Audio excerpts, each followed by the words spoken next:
You famously said when you were younger there were 5 problems that you thought were most important for you to work on.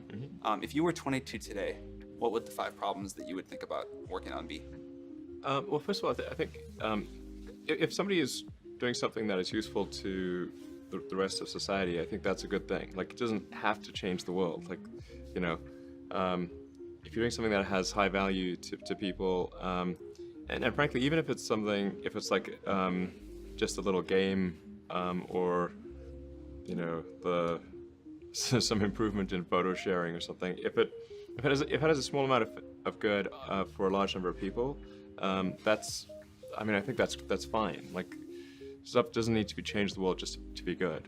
But you know, in terms of things that I think are most likely to affect the future of humanity, I think AI is probably the single biggest item in the near term that's likely to affect humanity. So it's very important that we have the advent of AI in a good way. That is something that if you could look into the crystal ball and see the future, you would like that outcome, because it is something that could go wrong, as we've talked about many times, and so we really need to make sure it goes right.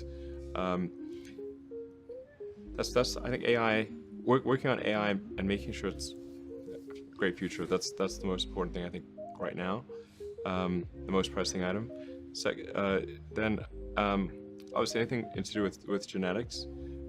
If you can actually solve genetic diseases, if you can prevent dementia or Alzheimer's or something like that, with genetic reprogramming, that would be wonderful. So I think this genetics, it might be the sort of second most important item.